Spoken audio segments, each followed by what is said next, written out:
listen hard to hear it. Seen and heard.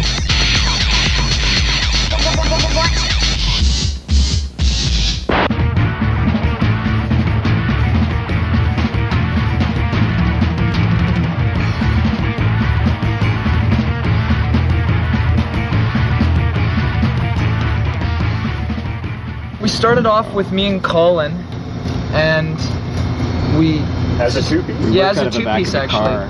And we used to, like, when we lived in Sydney, we used to go down to the airport at late at night and, with our guitars and just sort of look at the stars and sing and make up songs about personal experiences. And then we put an ad in the paper and we got Craig in about 1990.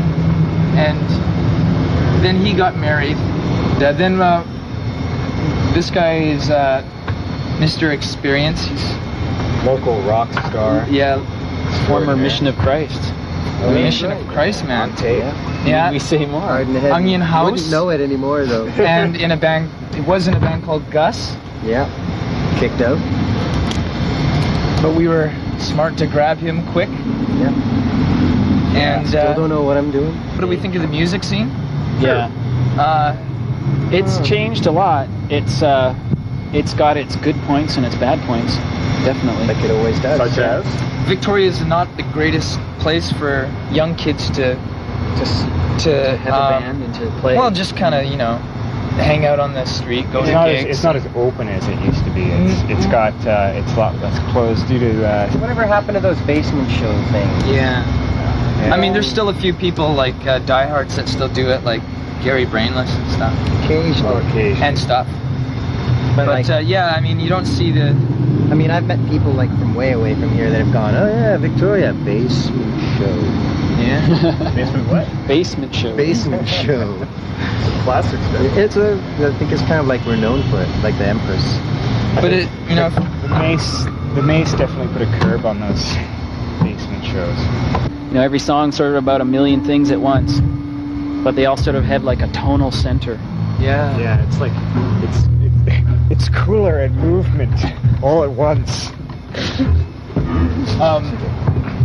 Yeah, like Doug Henning. Yeah. It's like... I like that stuff. It's got a lot of illusion. Open to interpretation, or is it fairly specific? Yeah, it's very open to interpretation. Yeah, very I would open. say. I mean, some people get it really wrong, eh? Moron once said that they were very cryptic lyrics, and I guess he's right. I mean, it could be looked at as cryptic or he also said double meaning. I don't know. Do you remember what he said, that interview that he did a long time ago? Oh yeah. Well, he also asked me if our lyrics ever really mean anything, and I was just kind of like, I mean, we're not maybe that doesn't like really the Police, matter. you know. No, it doesn't really matter. But you know how like bands like the Police, they just sing about stupid stuff like. What are you talking about? The Police are great. Oh, they're a great band, but their vocals. I mean, Mr. Dinosaurus, do you have a lesson for us? Well, that's when they finally lost it. Oh,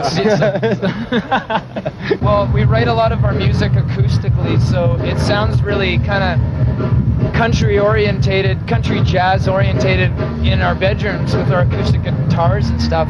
And then we get into the practice spot, and it just becomes loud. It's loud, and it's hard to control that, and that's what we've learned a lot about in the last 6 years, is that, you know, how to control our music, and it's an ongoing battle with us.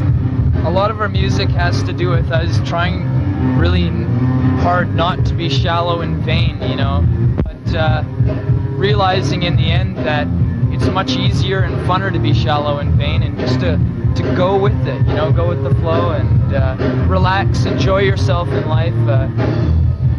Yeah, I suppose sometimes we've like sort of ground ourselves into the ground, like trying to produce music, but you know, then it kind of loses the fun. You know, you take away from what you're doing it for. You know, you're really just doing it to enjoy yourself. I think the music scene in this town is better. After a little bit of thought. Yeah, I think it's diverse it's better as it ever was. But I think that bands are more on top of getting their sound together because of things like being in more control. We have more facility to get music out now than we've ever had, or but Victoria's ever had. Yeah. That we now have more bands. It's cheaper now. It's digital. You know, I mean, everybody pisses and moans about how expensive it is, but it is. It's cheaper, and you're in more control. And I mean, I think that's the most important thing for bands coming out of Victoria is retaining their control in what they do, which is being diverse, sounding different. And now we can actually get it down to a CD master at Mark Franklin's or whatever, and then just send it off. That's what you're going to get, instead of we're messing around with pieces of tape this big. So that's why I think it's better, and I think that opens a lot more doors to other bands doing it. You can do this still on your summer job. One time we met this guy, and he said Pigment Vehicle reminds him of little bones in a corner somewhere, and that's all we can really say, you know. I mean, it pretty much sums it up, you know. We're just about the crushed beer can that means a lot to the drunk kicking it home. The drunk kicking it home. The rich guy who forgot to pick it up and return it for the 5 cents.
That's it. That's the end.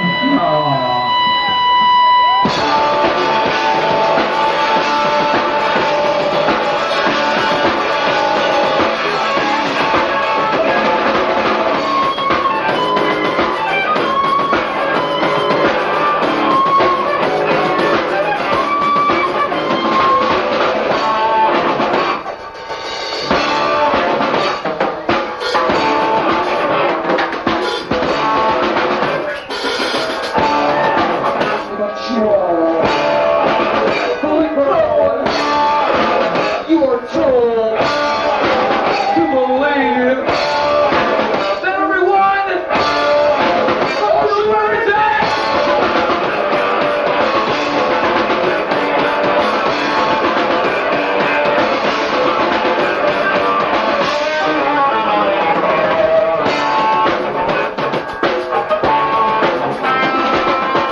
Once you are fully grown, you are told to believe.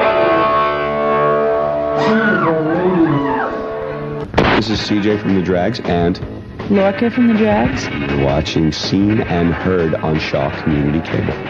Have fun Rock with and it. roll. Have fun with it again. More and more.